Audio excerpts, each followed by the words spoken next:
Sempre tivemos a convicção de que o mundo é decifrável e, portanto, controlável.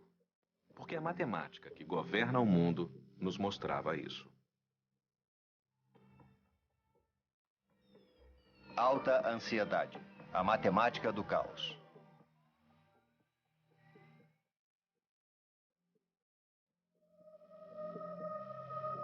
Distribuição sinapse.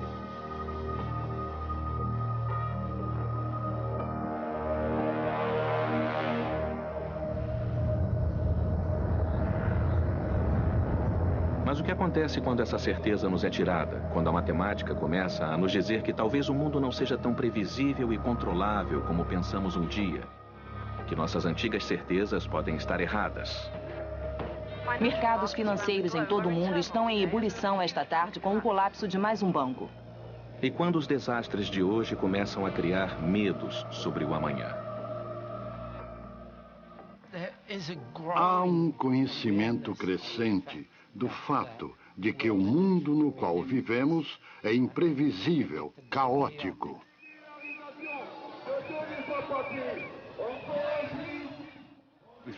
Nós achávamos que podíamos controlar tudo. Agora achamos que não podemos controlar nada. E isso é resultado dessa noção de que o mundo está em caos e que nunca sabemos o suficiente para realmente prever, muito menos controlar. De simples padrões e da matemática que os controla, está surgindo um desafio à nossa visão de mundo. Há uma necessidade humana simples de se ter uma previsão do futuro. Há um desejo profundo de poder controlar o futuro e uma profunda relutância em aceitar os avanços modernos na matemática que sugerem um alto nível de imprevisibilidade fundamental. O medo do futuro de duas grandes companhias depois de sua divisão. Esses eram nossos sonhos de futuro. Um lugar claro e aberto. O que aconteceu para que nossa visão do futuro não seja mais clara e sim obscura?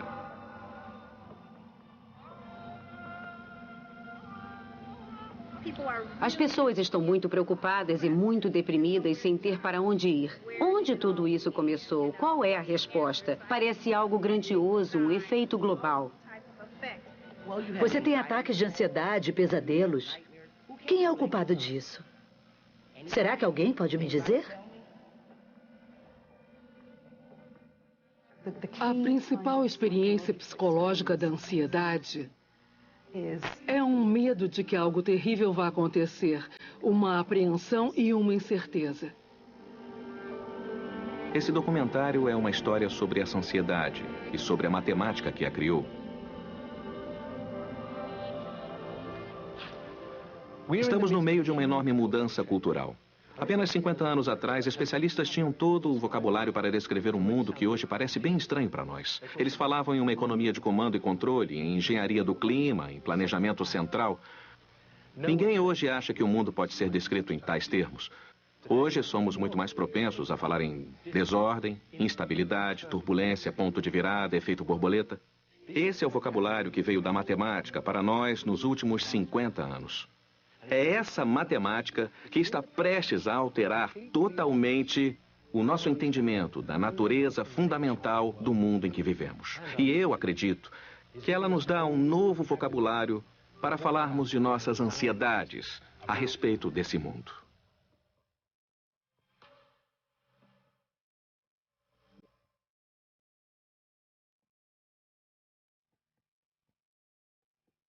Olhando para trás, podemos ver o que não era óbvio.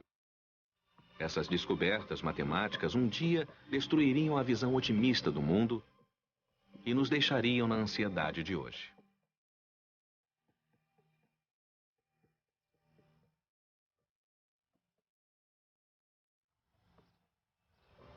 As raízes matemáticas de nossa ansiedade moderna começaram aqui em Paris, em 1885.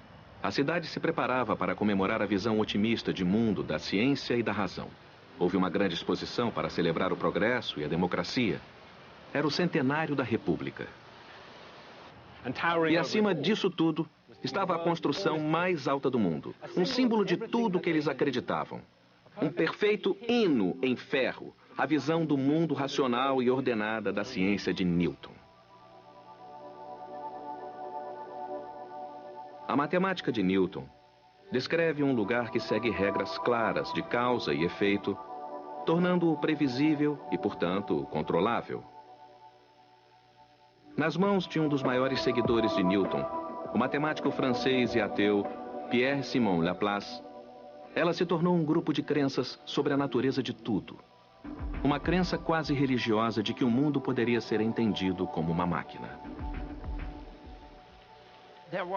Havia uma forte noção de que o mundo devia ser mecânico e determinista. David Ruel é um teórico da física e um dos principais descobridores da matemática do caos.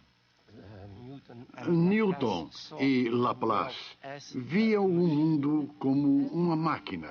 E, todo mundo via, já que eles eram cientistas que queriam ser deterministas. Em um mundo mecanicista, nada acontece sem uma causa. Nada é inexplicável. Nesse mundo, se você entendia a matemática, entendia o mundo. Tudo era previsível. A ciência podia garantir segurança e progresso. Tanto que você podia ter essa visão laplaciana, que às vezes era chamada de visão do universo como máquina, onde se pessoas suficientes tivessem o suficiente, tudo seria entendido. Porque elas achavam que sabiam como as coisas, como os sistemas se comportavam. Elas achavam que tudo se comportava bem no final. Elas sabiam que desastres aconteciam, sabiam muito bem disso. Mas achavam que a matemática poderia explicar isso completamente.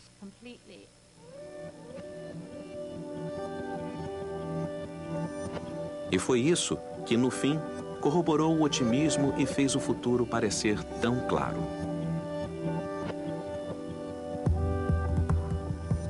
Mas por baixo da superfície de otimismo, de um mundo conquistável e controlável, havia uma corrente de preocupação de que talvez o mundo não fosse tão domável e seguro quanto queríamos acreditar.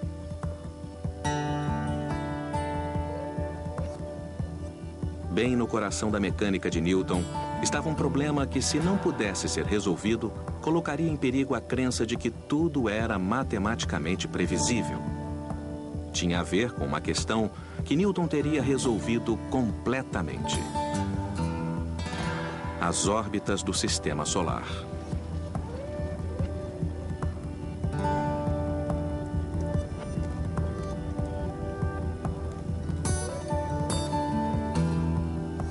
A genialidade das equações de Newton é que, se você tiver dois corpos, um orbitando ao redor do outro, como a Terra em torno do Sol, essas equações de movimento permitem que você diga a exata natureza de suas órbitas e preveja com precisão onde os corpos estarão em qualquer momento no futuro.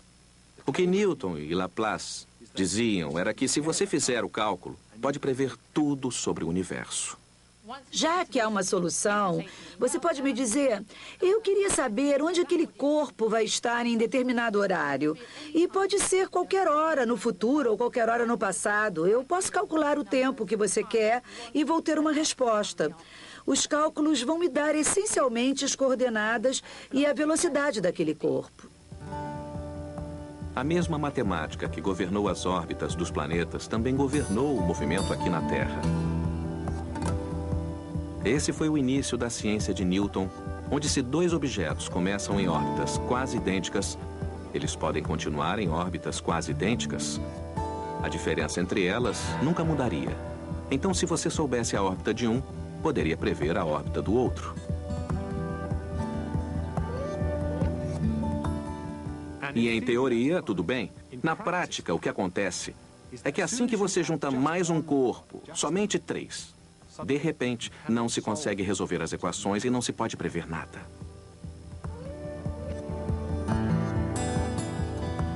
Todo grande matemático, de Newton em diante, esperava por aquele dia em que o chamado problema dos 3 corpos seria resolvido. Mas aí, em 1889, um matemático francês chamado Henri Poincaré descobriu que não havia como prever órbitas. Em alguns casos, não importa o quanto os caminhos sejam similares no início, se houver qualquer diferença, um deles pode seguir um caminho diferente e totalmente inesperado e imprevisível. Poincaré lamentou: a previsão se torna impossível.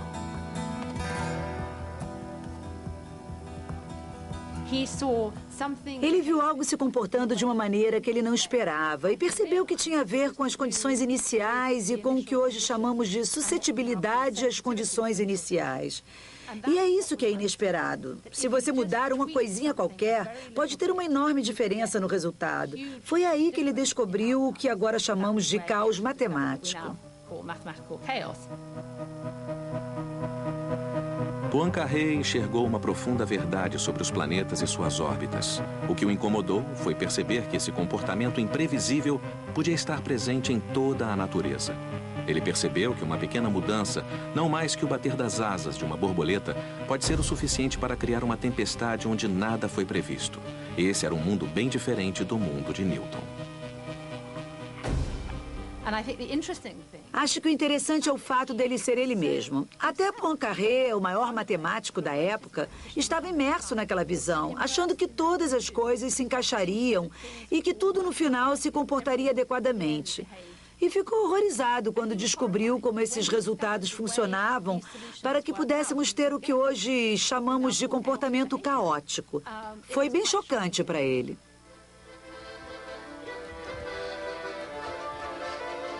A descoberta de Poincaré atingiu a raiz de uma visão de mundo da qual nem ele, nem seus contemporâneos estavam prontos para abrir mão. O mundo onde ele vivia e atuava ainda era muito mergulhado naquela visão laplaciana. Esse comportamento muito estranho que ele descobriu foi atenuado pelos críticos. As pessoas não estavam prontas para ouvir que seu mundo não era tão ordenado como elas sempre acreditaram.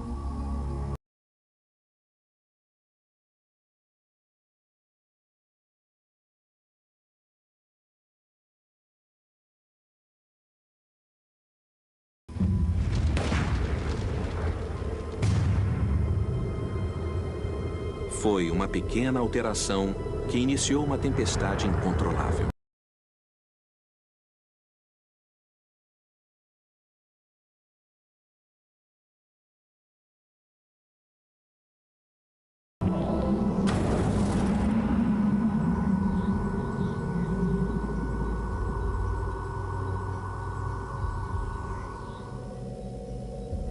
Observando, podemos ver como a descoberta de Poincaré foi incrivelmente previdente, mas na época, o resto do mundo não estava pronto para ouvir.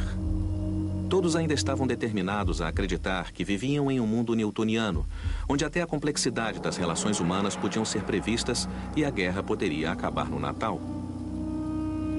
Quando estourou a Primeira Guerra Mundial, todos reuniram sua artilharia confiantes de que a realidade poderia ser construída para seguir seus planos. Afinal, os mesmos matemáticos que previam as órbitas dos planetas também comandavam os disparos da artilharia. A matemática da balística dizia a eles exatamente onde as ogivas cairiam. Claro que no início do século XX, a balística consistia essencialmente em mirar um objeto parado. Você podia ter que atirar por cima de alguma coisa, então podia não ver no que estava atirando. Para que os matemáticos adivinhassem isso, eles tinham tabelas de tiro e coisas assim. A magia da ciência é essa previsibilidade das coisas através da matemática. Ciência não é só provar teoremas. É nos dar algum poder sobre a natureza, sobre o que acontece. A previsão de um eclipse é um desses poderes. Construir máquinas a vapor também é. E a ciência foi inventada em parte para isso.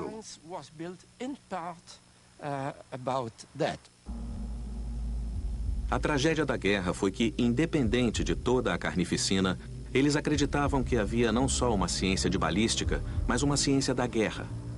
Uma maneira de prever quantos homens por quilômetro de fronte alcançariam o objetivo. Eles achavam que, se entendessem a ciência da guerra, poderiam controlar seu resultado. Eles simplesmente venceriam o caos. No final, não estavam lutando uns contra os outros, os dois lados estavam lutando contra o caos da realidade.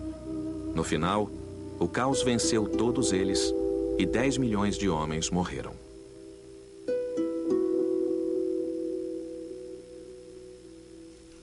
A noção de Poincaré de que uma alteração pequena e imperceptível poderia causar uma tempestade inevitável foi a primeira descoberta a nos dizer que o mundo é menos previsível e controlável do que gostaríamos que fosse.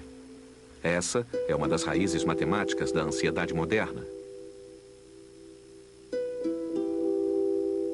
A segunda foi descoberta na Rússia por Alexander Lyapunov.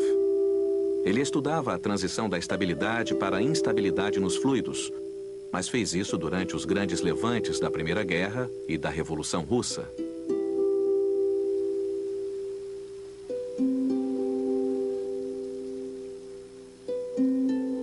Lyapunov estudava a maneira como um fluido ou um gás fica turbulento. Era um dos problemas mais refratários de toda a física e ele tentava pôr números nessa transição de ordem para o caos. Ele estava tentando entender como sistemas parecem manter sua ordem, quase resistindo à mudança, mas chegam a um ponto crítico em que parecem passar repentinamente de tranquilos a turbulentos, da ordem ao caos, o que agora chamamos de ponto de virada. Isso passa da ideia de que o mundo é previsível para uma ideia de imprevisibilidade mais associada climática e ambientalmente a essa noção de um ponto de virada. É uma ideia de que você empurra o sistema e ele basicamente se move. Não se sabe até onde. O professor Peter Cox é um dos maiores especialistas em mudanças climáticas do Reino Unido e é consultor do governo. Nesse caso, se você imaginar, digamos que está rolando uma bola para cima de uma montanha, se você rolar para cima e soltá-la, ela vai descer. Mas digamos que haja um pico na montanha. Você rola até esse ponto e ela pode ir para qualquer lado. Então, claro, se está no pico de uma montanha, você pode dar um impulso mínimo e ela vai cair. Há uma relação entre o deslocamento e a força do impulso. Então, essencialmente, é um sistema instável. O trabalho de Lyapunov começou a colocar um número nesse momento de instabilidade, o momento em que a bola no pico da montanha é empurrada. Quando a fumaça ordenada, de repente, fica turbulenta.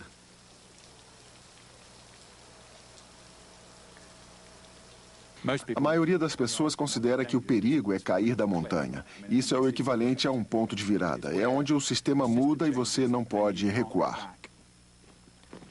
Mas enquanto Lyapunov ainda tentava entender a instabilidade, sua vida se aproximava de um ponto de virada, quando o caos da Revolução Russa e da Primeira Guerra o atingiram pessoalmente. Dezenas de milhares de feridos da guerra voltavam do fronte e trouxeram com eles uma epidemia de tuberculose.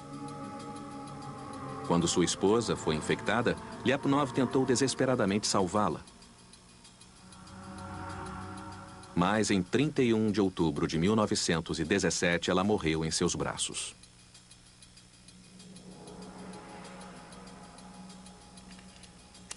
Horas depois, no mesmo dia, ele deu um tiro em sua cabeça.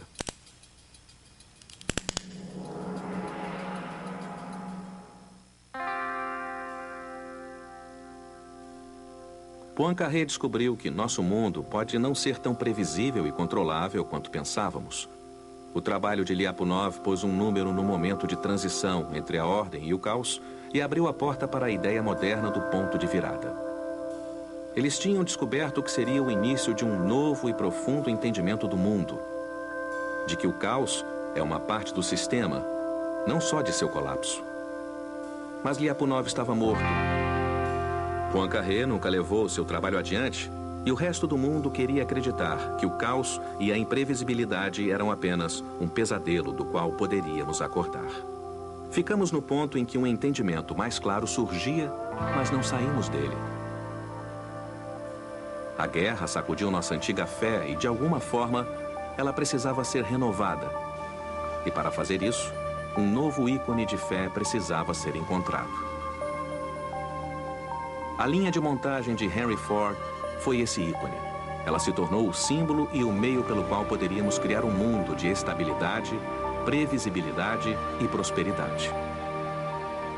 Começamos a ver o mundo, particularmente o mundo humano e a economia, refletido em sua imagem. Não mais um mundo em que tudo pode ficar fora de controle, mas um equilíbrio perfeitamente estável que tinha a natureza dependente e imutável de uma máquina.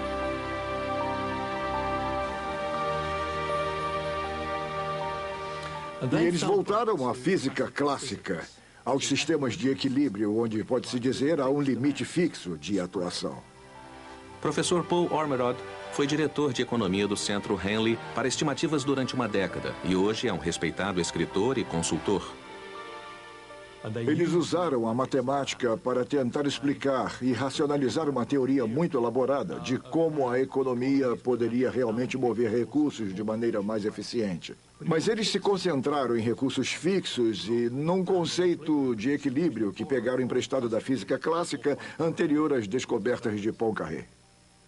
Depois de imaginarmos a economia como uma máquina, foi um pequeno passo para acreditarmos que poderíamos manipulá-la e talvez até controlá-la. A ideia de um sistema em equilíbrio se enraizou na definição do que era a economia. Não meramente a economia de mercado do Ocidente, mas também a economia idealizada e centralmente planejada funcionando como uma máquina em completo equilíbrio. E por um tempo deu certo. Nos extraordinários anos 20, os carros saíam das linhas de montagem e os tratores aravam a terra. Mais uma vez, o agricultor seguiu o pastor e o pioneiro veio para as planícies. Uma onda de otimismo fluiu das fábricas e dos campos do novo mundo. Nós temos a força humana. Inventamos novas máquinas. O mundo é o nosso mercado. E parecíamos estar de volta ao controle. Mas só por um tempo. Podíamos ver o mundo e a economia como máquinas estáveis, imutáveis e em equilíbrio. Mas o modelo de mundo que desejávamos e a forma como ele realmente era não eram a mesma coisa.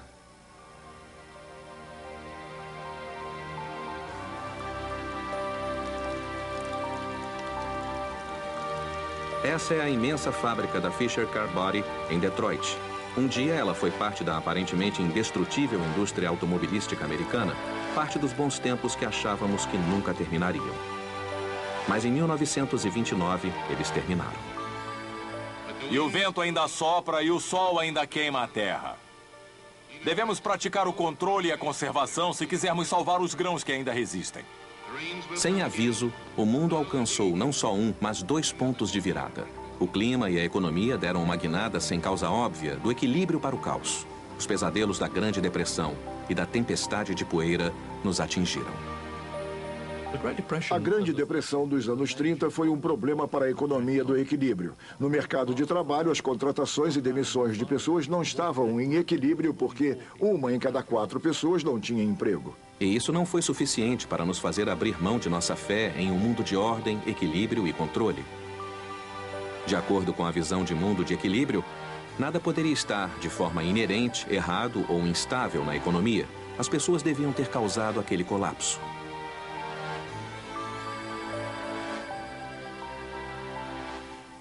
Mas o argumento básico, que é o mesmo ainda hoje, é de que as pessoas, em certo sentido, não eram vítimas. Não eram desempregadas porque foram demitidas. Elas estavam escolhendo isso. É inacreditável, mas é verdade. Elas escolhiam o lazer e o desemprego, ao invés do trabalho. Esse foi o centro da explicação de que as pessoas estavam fazendo uma escolha racional entre consumo e lazer. Então, essencialmente, a Grande Depressão foi um feriado estendido para dezenas de milhões de americanos. Mas, certamente, muitos acadêmicos de economia, incluindo os vencedores do Prêmio Nobel, concordaram com essa teoria.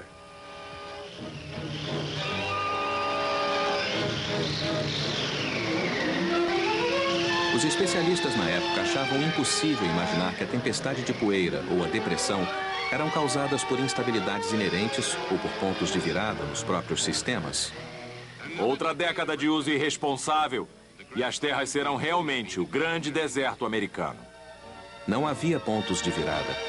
A causa que escolhemos foi certamente simples e mecânica.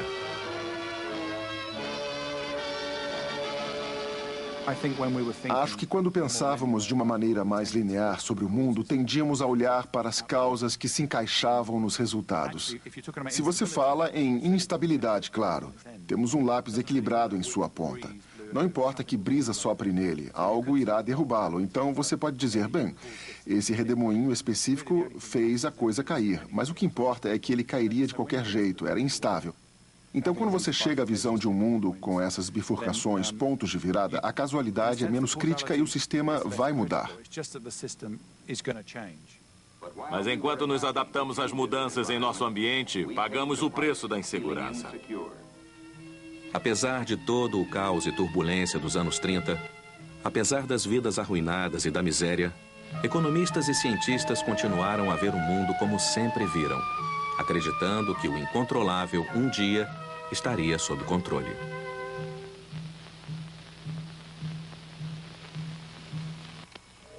A invenção do computador no final da guerra, de repente pareceu uma promessa de um nível de entendimento e controle que nunca tivemos. Se a linha de montagem foi o ícone dos anos 20, havia um novo ícone de poder, previsão e controle. Cena 64, tomada 2. Nos anos 40 e 50, tivemos nossa primeira ideia desse ícone em funcionamento quando militares revelaram a tecnologia secreta que os tinha ajudado a vencer a guerra. Essa máquina é tão complicada quanto parece.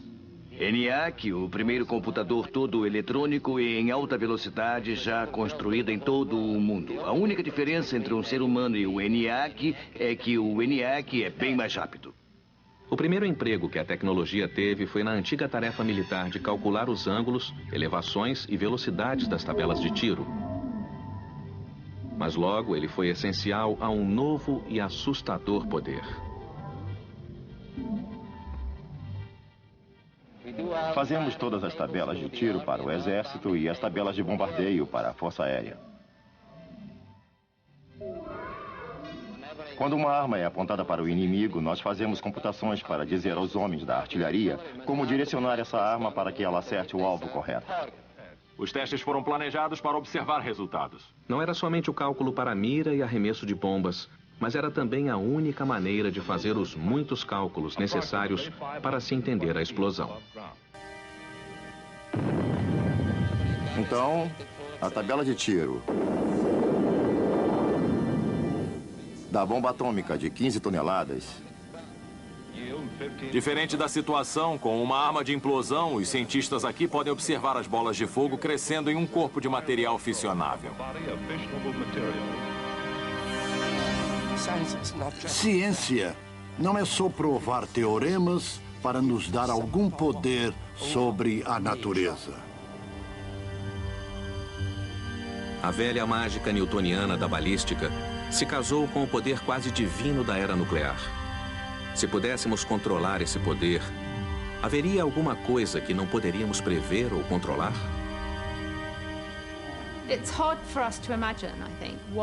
É difícil imaginarmos quais poderiam ser os efeitos da bomba atômica na época. Que algo tão pequeno pudesse ter um efeito tão terrível e devastador. E podemos controlar isso para que tivéssemos controle sobre tudo.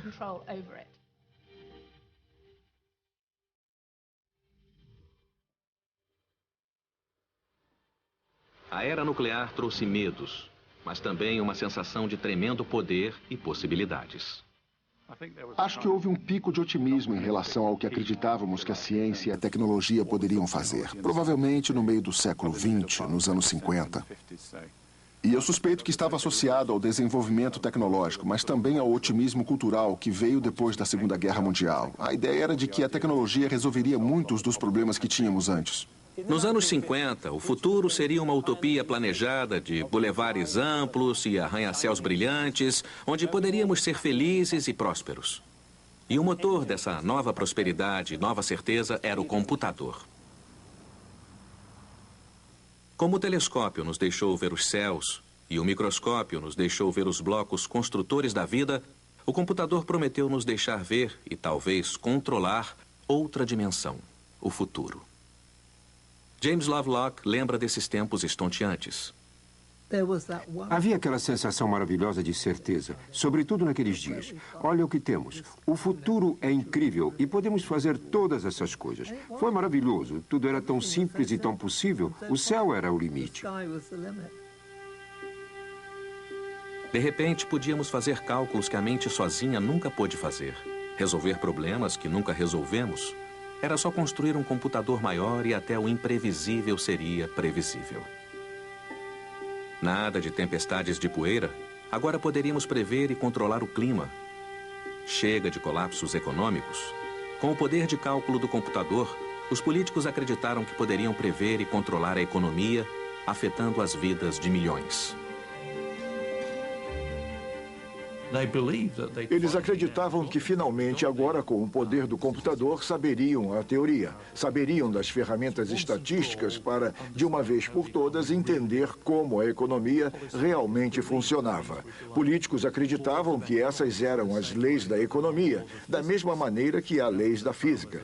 Depois dos traumas dos anos 30 e da guerra nos anos 40, a economia no Ocidente foi espetacularmente bem por um período bem longo. Foi uma prosperidade sem precedentes, desemprego muito baixo e todos estavam confiantes. Em direção a um novo mundo que represente os sonhos, as profecias, as esperanças e aspirações do homem. Filmes do governo e de empresas mostravam confiantes um futuro de equilíbrio, estabilidade, progresso e prosperidade. Mas ao mesmo tempo em que cientistas tinham confiança na previsão desse futuro sem falhas, um meteorologista chamado Ed Lorenz descobriu em 1962 algo radicalmente oposto a isso. Enquanto os militares estavam concentrados em tentar prever o clima dia a dia usando enormes computadores, Lorenz, usando um computador de mesa, construiu um modelo simplificado para enxergar a matemática básica e ver se o clima tinha padrões escondidos. A descoberta de Lorenz surgiu quando ele usou o seu modelo com um grupo de números e depois de novo com o que ele achou que fossem os mesmos números, mas que o computador arredondou, tornando-os ligeiramente diferentes. Ele pôs números que achou que fossem idênticos. Mas os números iniciais eram diferentes em muito, muito pouco. Então não havia razão para ele pensar que acabariam em um resultado diferente. O que Lorenz descobriu foi que pequenas variações em seus números iniciais, ao invés de não terem nenhum efeito, mudavam drasticamente os resultados. As coisas parecem seguir muito bem e, de repente, tudo se comporta de maneira estranha e os números não fazem o que você acha que vão fazer. Imagina esses dois trajetos juntos. Eles começam a se aproximar e, de repente, chega um ponto em que um deles se afasta. Mas isso aconteceu. O fato de que iria acontecer estava aqui. Não estava onde aconteceu. Uma das suposições mais fundamentais que todo cientista de Newton em diante tinha era de que esse pequeno erro em um sistema grande desapareceria, não tinha consequências. Como uma pequena imperfeição em uma única parte de uma longa linha de montagem. Não faria diferença significante no resultado final. Foi essa suposição crítica que o trabalho de Ed Lorenz formou em sua cabeça. A descoberta acidental de Lorenz teve imensas implicações no mundo real. Ele pôde, de repente, ver que quando um sistema mudava, não necessariamente algo o tinha feito mudar naquele momento. Podia ser porque as sementes dessa destruição já estivessem lá, crescendo devagar, escondidas, o tempo todo na matemática. A divergência no sistema era o resultado final de uma mudança mínima e imperceptível ocorrida há muito tempo. Lorenz redescobriu o que Poincaré apenas vislumbrou. Ele chamou de efeito borboleta.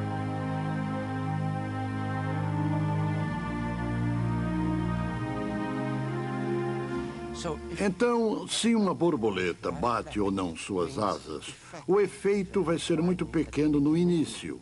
Você não vai notar nada. E depois de um tempo, algumas flutuações no ar vão mudar. Algumas flutuações na turbulência. E depois, se esperar o suficiente, uns 6 meses, isso pode ter um efeito enorme. O computador, que foi anunciado como motor da estabilidade e da certeza, tinha se tornado o motor da instabilidade e da incerteza. Então, os computadores nos permitiram explorar coisas. Nós jogávamos fora esses termos, sabe? Os matemáticos diziam, isso é muito difícil, ou vamos imaginar que não é importante. Não podemos fazer essa parte, então vamos supor que não é importante. E você acaba num sistema linear que reforça a visão de que o mundo é um lugar tranquilo, falando de um modo geral, onde nada de surpreendente acontece. Vamos ficar bem, só precisamos saber como ele funciona e tudo dará certo. O computador nos permitiu voltar a esses termos, apesar de serem termos que Lawrence anteriormente teria jogado fora. E acabou que eles mudaram o sistema todo e a sua previsibilidade. É uma demonstração brilhante, uma demonstração acidental do caos no sistema. É a função do Departamento de Meteorologia dos Estados Unidos reunir informações... A questão era, quanto caos havia no sistema? Quando a vida humana e a propriedade são ameaçadas pelas altas chuvas. Em quantos aspectos da natureza essa nova matemática se aplica? A turbulência instável do fenômeno natural existe simplesmente porque ele é complicado? Nesse caso, um dia, nós o compreenderíamos? Ou ele é governado por essa suscetibilidade às condições iniciais do efeito borboleta? Por baixo da fumaça, o fogo vai continuar a se propagar pela noite. O quanto caótico esperamos que o mundo seja?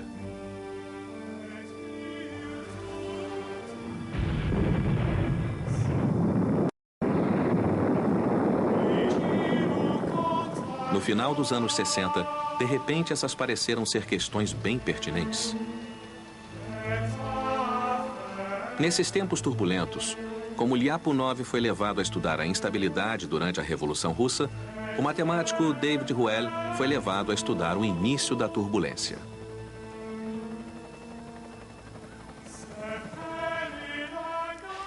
Nós propomos que a turbulência hidrodinâmica acontecia onde há essa dependência da suscetibilidade em condições iniciais. Mas isso acontece quase em todos os lugares, acontece o tempo todo. Achava-se que a turbulência surgia por causa da complexidade do fenômeno. Ruel, através de uma combinação de experimentos e de matemática, provou que a turbulência não era resultado da complexidade, mas era causada pela matemática da suscetibilidade às condições iniciais. O efeito borboleta e a turbulência estavam em todos os lugares. Resistência! Não foi uma coincidência eu ter me interessado por esse problema em 1968. Havia os acontecimentos de maio de 68. Havia uma atmosfera em que estavam sendo feitas perguntas que geralmente não eram feitas. Foi o tempo certo, porque a matemática estava lá, porque os computadores estavam lá. E, de repente, havia uma enorme e interessante experiência de interação com as pessoas em diferentes disciplinas. Matematicamente, a turbulência e o caos foram estabelecidos e, psicologicamente, era difícil acreditar que o mundo ainda era newtoniano. A linguagem do caos começava a entrar em nosso vocabulário. A noção de caos estava por aí desde a primeira parte do século XX, antes disso, na verdade, mas só foi chamado caos mais tarde. Acho que foi nos anos 70 que as pessoas realmente entenderam que havia coisas que eram indicativas do que poderíamos ver no mundo e que nós as usávamos para dar desculpas a todo tipo de coisas que não poderíamos prever. No final dos anos 60 e 70, o otimismo dos anos 50 recuou. Mais uma vez, o homem fez o mundo sair de controle. Havia um redemoinho social, político e econômico de Paris a Detroit. E enquanto pessoas comuns estavam chocadas com os eventos, o que foi chocante para os especialistas foi seu fracasso em prevê-los. Foi um choque terrível quando eles não previram. Foi muito difícil para eles. As pessoas acharam que entenderiam, mas isso não aconteceu. No final dos anos 60, seguíamos para os anos 70 com todas essas leis destruídas de maneira espetacular, porque não eram leis, eram simplesmente relações estatísticas que serviram para sustentar um curto período de tempo. Economistas acharam que tinham entendido as leis que governam o funcionamento da economia e acharam que isso dava a eles o poder de prever o que aconteceria. E fica claro que as previsões só funcionam quando quase todos podem fazer uma boa previsão, quando a economia está estável. Quando ela vai muito bem, qualquer um pode fazer uma projeção razoável e estar correto no final. As previsões são bem ruins quando há uma grande virada, quando há recessão e o registro dos dados é assustador. A previsão simplesmente não existe. A turbulência dos anos 70 convenceu os economistas e também os ambientalistas de que sua fé na previsão e controle em larga escala estava errada. Acabaram aceitando que não poderiam controlar a economia como não controlavam o tempo. A era do comando e do controle tinha acabado, mas havia uma segunda parte, mais controversa para a matemática, da qual eles discordavam fundamentalmente.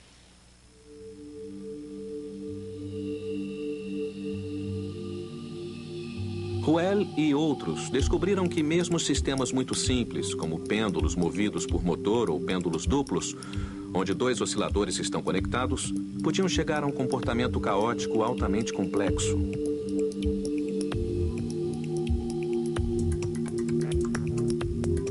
E agora, enquanto usavam esses sistemas simples para explorar mais, começaram a descobrir as regras desse mundo caótico.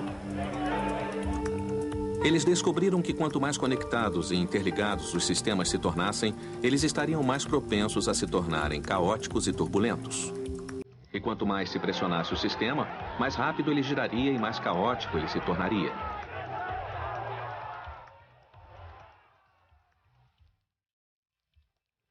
E no mundo real, foi exatamente isso que começou a acontecer. Em 27 de outubro de 1986, os computadores conectavam os sistemas financeiros do mundo em uma única economia global. E o moderno mercado livre nascia.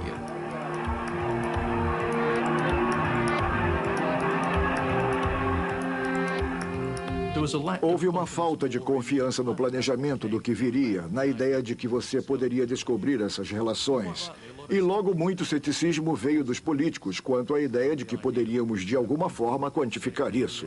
Então, em certo sentido, voltamos aos primeiros princípios e dissemos, vamos deixar isso para os mercados. Os mercados vão de alguma forma resolver o problema e não precisamos intervir nisso. O computador permitia que entendêssemos esse mundo interconectado e, ao mesmo tempo, também o construía e o guiava cada vez mais rápido. Então havia uma sensação empírica de que a ideia de deixar para o mercado tinha fundamento. Ela não era justificada pela teoria do equilíbrio, mas os mercados claramente davam grandes resultados em termos de prosperidade e aumento de expectativa de vida. Esse é o ponto em que os ambientalistas e economistas começam a divergir. Porque para os economistas é tudo maior, mais rápido e global. Eles aprenderam a lição de que a economia não é algo que eles podem controlar. Ao invés disso, eles começaram a vê-la como um sistema natural, que você não deve regular. Ela se alimenta da nova ideologia do livre mercado que declarou que não podemos controlá-lo. A economia financeira global começou a crescer como nunca, mas sua imprevisibilidade também cresceu.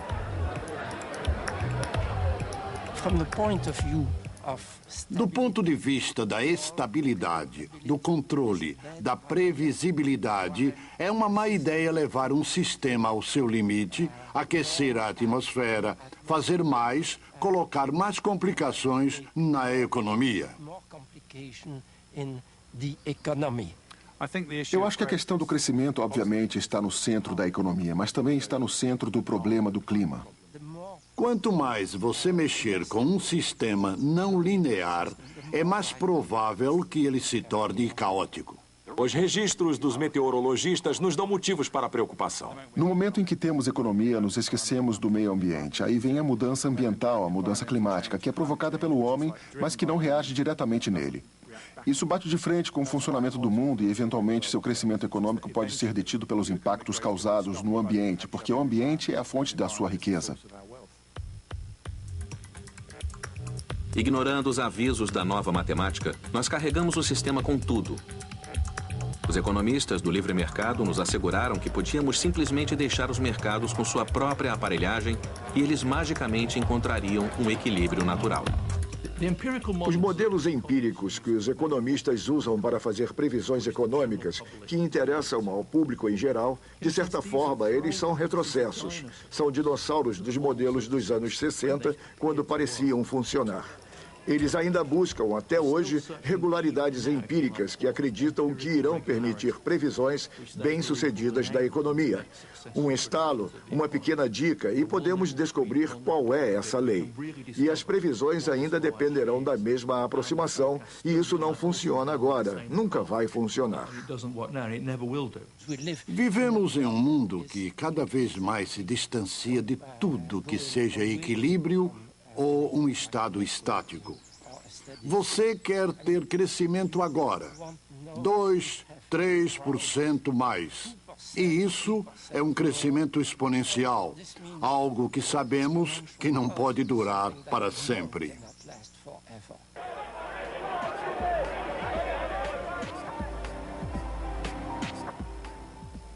Se algo cresce exponencialmente, vai quebrar em algum ponto. Isso é algo que pode ser previsto com segurança. O processo deve acabar em algum lugar. Como vai acabar, eu não sei. Nossos líderes dizem que precisamos de 2 ou 3% de crescimento por ano e que isso é necessário ao bem-estar. Claro que pode ser necessário, mas não pode ser mantido para sempre. O crescimento exponencial é basicamente uma coisa linear. O que se diz é que coisas não lineares vão deter esse crescimento exponencial. Isso, com certeza.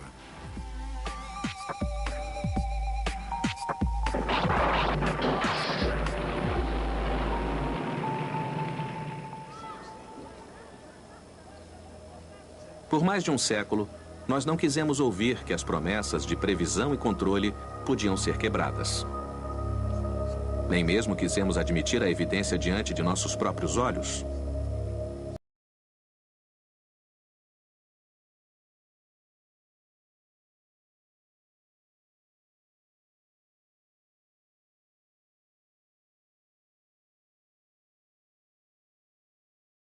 Esse é o depósito de livros das escolas públicas de Detroit, onde as promessas para as próximas gerações foram guardadas.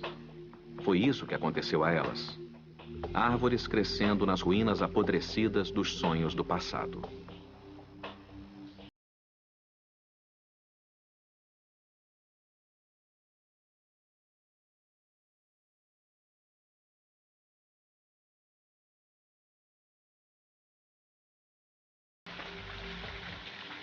Toda a vida é interligada.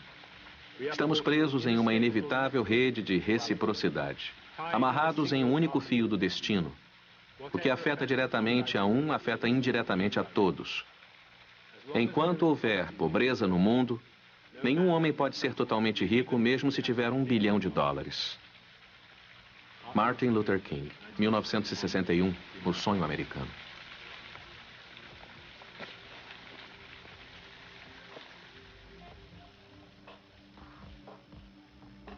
O sonho acabou. Alguém finalmente acordou, eu acho. O sonho americano é um lixo. O sonho americano é o que o Sr. George Bush diz, e ele é muito mentiroso. Não existe mais sonhos. Agora temos medo de sonhar. Estou tentando me manter num emprego de salário mínimo, mas pagando a gasolina, a hipoteca, a comida não dá. Eu não tenho dinheiro guardado. Eu vivo um dia depois do outro. Não há como resolver isso. Como você diz ao seu filho que não temos onde morar? Como você diz ao seu filho que não vamos ter um lugar para morar? Acordo de manhã e digo ao meu filho, não vai poder jantar hoje porque não tenho dinheiro. Nós não podemos pagar nossas contas. Mas isso acontece todo dia.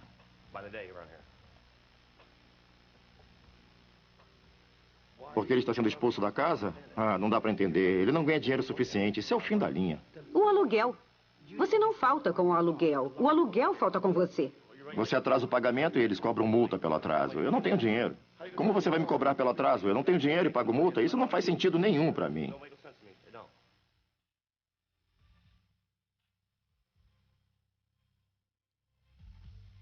Não existe uma comunidade aqui. Basicamente é cada um por si. Não há comunidade? Não, não há.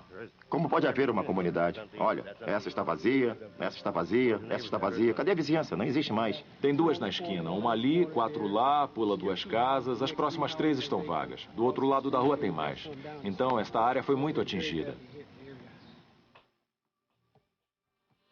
Hoje aumenta a escala de mudança e nossa habilidade de prever diminuiu. Não há motivos para nos tornarmos mais ansiosos? Eu diria que essas questões sobre as quais falamos a respeito, da teoria do caos e o efeito borboleta, o aquecimento global e todos esses acontecimentos é que causam a ansiedade nas pessoas, não só as palavras. Isso tem mesmo um impacto em como as pessoas pensam suas vidas.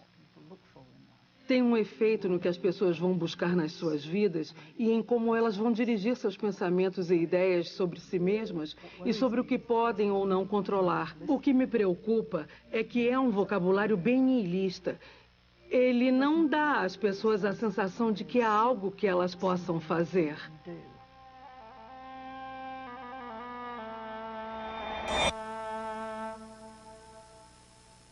O problema com a matemática do caos é que ela não nos oferece um novo plano sobre como conseguirmos o que queremos, previsão e controle.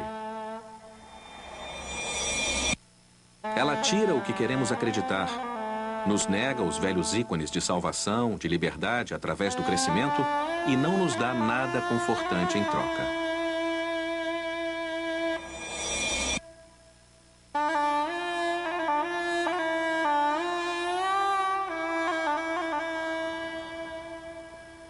Estamos vivendo em um mundo bem menos previsível e mais instável. A questão é o que queremos fazer com isso.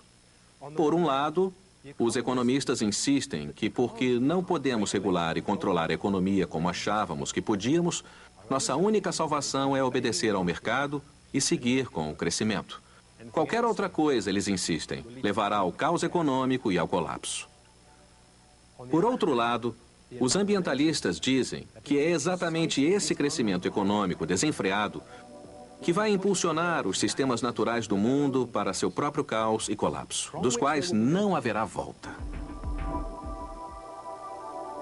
Na maior parte dos últimos 100 anos, apesar dos avisos de matemáticos e historiadores, nos recusamos a ver a realidade como ela é.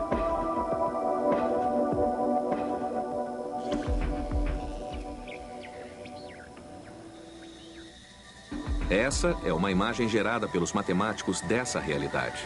Se chama o mapa de Lyapunov.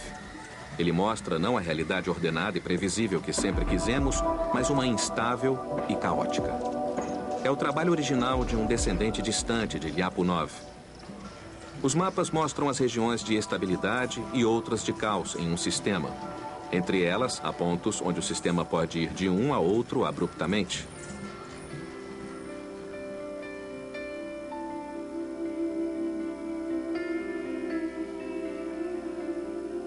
Ninguém queria acreditar que a economia pudesse partir de momentos de glória ao fracasso, mas ela parte.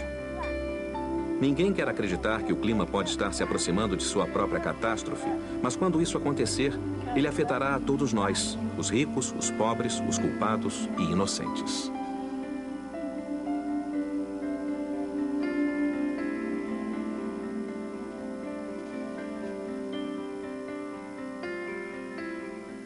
No sistema climático há uma ideia de um ponto de virada associado a certo calor impulsionando você montanha acima. O lençol de gelo da Groenlândia vai derreter e sabemos que, em longo prazo, teremos uma elevação de 7 metros no nível do mar.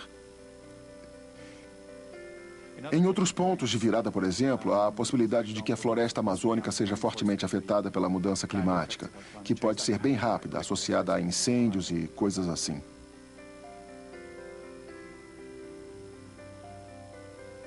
Quanto aos sistemas humanos e sua adaptação, a velocidade das mudanças é importante no final. Somos limitados na velocidade de nossas reações. A questão agora é se temos algum tempo restante para nos iludirmos. Há muito gelo lá na Groenlândia. James Lovelock é o pai do movimento ambientalista. Ele teme que ainda hoje não tenhamos aprendido as lições da matemática e ainda queiramos acreditar na previsão e no controle.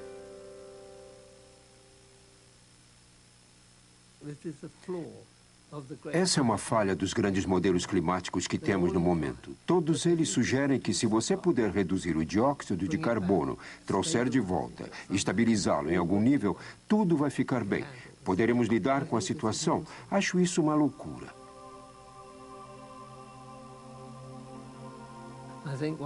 Acho que uma vez que o sistema começou a escorregar, não há volta.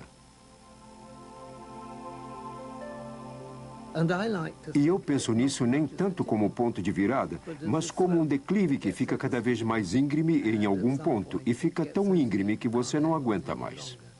E é isso que você vê ao invés de um ponto de virada? Exatamente isso. Parece pior. É bastante ruim, é muito ruim. E o ponto de virada sugere que talvez você possa virá-lo de volta. O declive sugere que não pode, já foi longe demais.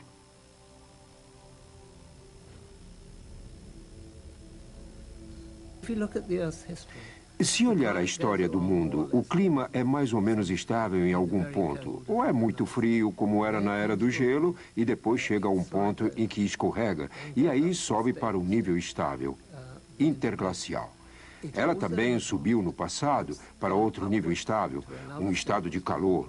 E foi assim 55 milhões de anos atrás, quando a mesma quantidade de dióxido de carbono que colocamos entrou na atmosfera. E, de repente, houve um salto de 5 graus. E, como diz, não se pode puxar uma alavanca em algum lugar e fazer tudo voltar. Foram 200 mil anos para que tudo voltasse depois do evento há 55 milhões de anos. E o nível de dióxido de carbono baixasse. Mas a temperatura não. Ela ficou alta esse tempo todo. Isso destrói toda a noção de controle, não é? Destrói, sim. E acho que é uma falsa noção. Pelo menos eu acho que se deve pensar nisso como uma falsa noção. Eu não posso ter certeza do que eu digo. Só falo com tanta convicção porque estou preocupado com a certeza deles, com o modelo deles e a maneira como políticos encaram e formam suas bases políticas. Acho quase absurdo. Em sua imagem do declive, onde é que o senhor acha que o nosso sistema está agora? Queria saber. Eu suspeito que estejamos prestes a cair. Mas posso estar errado. Podemos estar um pouco mais atrás na ladeira, não sei. Não vejo como podemos fazer alguma coisa a respeito. Acho que uma parte crucial do sistema que todos nós sabemos que mudou é o gelo flutuando no Oceano Ártico. Como deve saber, no verão passado, 60% dele derreteu. E acho que em poucos anos, talvez uns 5 anos, talvez 15, ele terá derretido por completo. Quando isso acontecer, pode anotar em um caderno que diferença isso vai fazer no calor da Terra. E vamos descobrir que é quase igual à quantidade de gás carbônico que adicionamos à atmosfera até aquele dia. Em outras palavras, o calor vai dobrar quando esse gelo sumir. Isso tem alguma volta? Podemos fazer o gelo de novo? Não, de jeito nenhum.